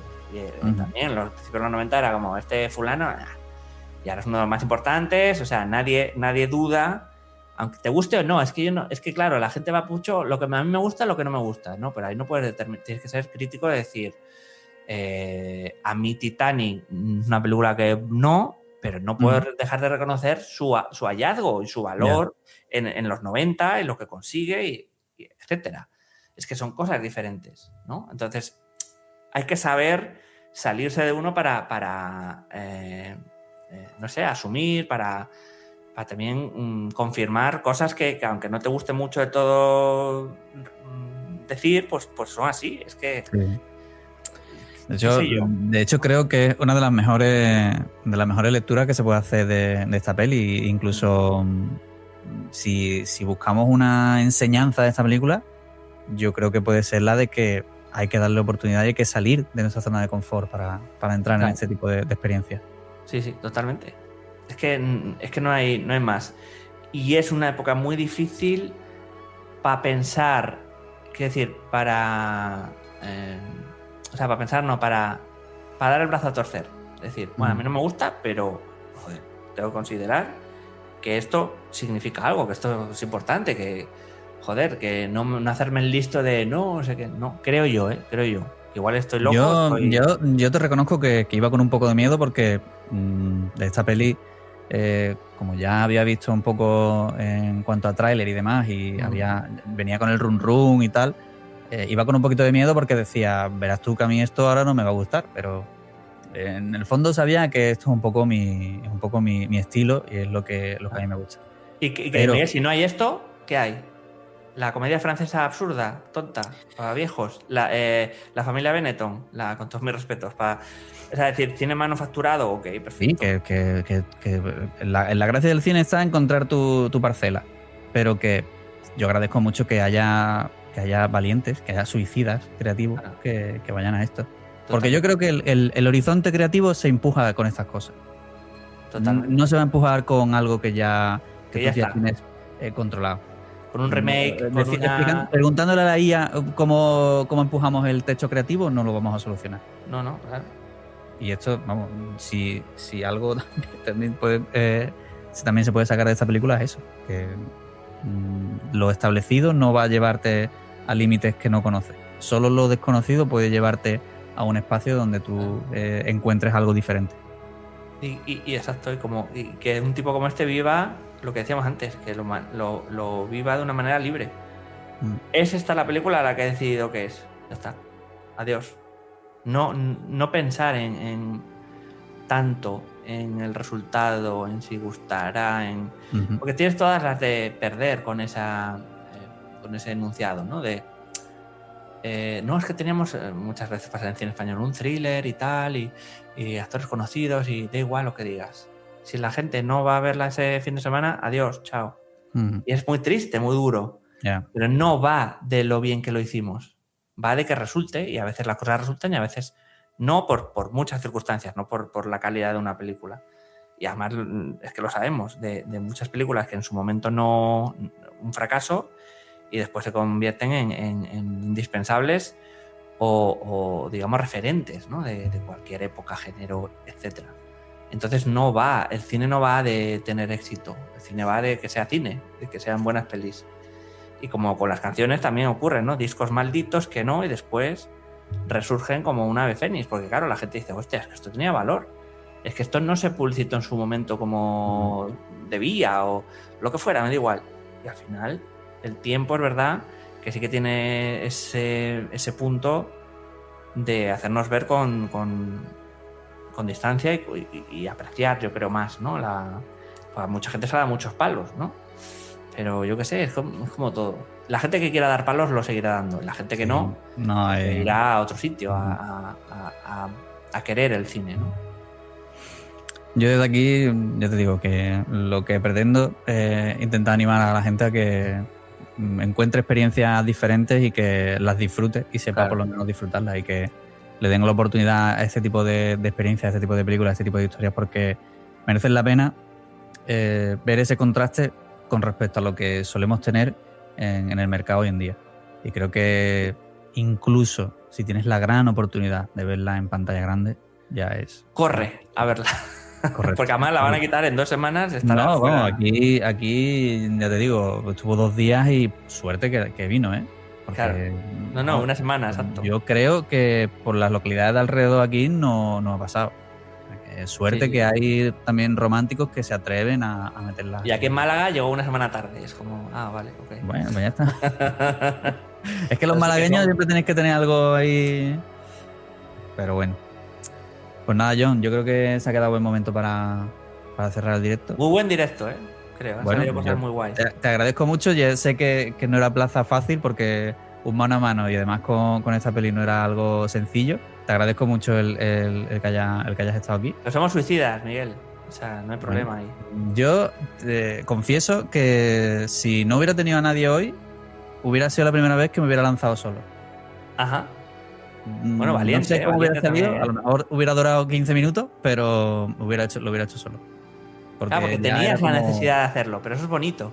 Que con otra película probablemente hubieras dudado, pero con esta no dudaste. Es muy bonito. Sí, no, ya te digo, es que me hubiera lanzado a abrirme en canal y haber dicho, vamos, que prácticamente también me ha abierto, que no me he guardado nada, prácticamente no tengo más que contar ni que preguntarte porque todo lo hemos tratado. Sí, la música que es... Música de M83%, que me sorprendió muchísimo, que es además un grupo que escucho, que me digo, hostia, esta gente. Y que tiene todo sentido para esta peli, ¿no? De la ilusión de ir a otro mundo, de volar, ¿no? De hecho, es que si no conocéis el grupo, meteros de lleno porque tienen bandas sonoras muy buenas. Sí. Creo que Oblivion es suya también, ¿no? Sí. Muy diferentes también. Una base electrónica, pero también hacen pop, o sea que... Es muy chulo. Y muy, o sea, son de una querencia, de un sentimiento muy cinematográfico. Es muy banda sonora la música que hacen, aunque no sean bandas sonoras. Digamos, la música de disco, no de esta peli. Pero tiene mucho de cine. O sea, la progresión, los acentos, los matices, es muy cinematográfica la música que hace M83. Muy dramática también, ¿no? Muy score, ¿no? Todavía no me he puesto aquí en Spotify a escucharla tranquilamente, pero lo quiero hacer porque ya te digo que M83 es un grupo que suelo escuchar y que tengo bastantes temas en mi playlist. Así que bueno, pues nada, ahora ya sí que sí, ya lo hemos Hemos tocado todo. Todo bien, todo John, magnífico. muchísimas gracias por haber estado aquí en el último McGuffin, por haber toreado en esta plaza. A todos los que nos habéis seguido por el chat, a todos los que nos escucháis también a través de podcast, muchísimas gracias y nos vemos en el próximo McGuffin. Gracias. Adiós.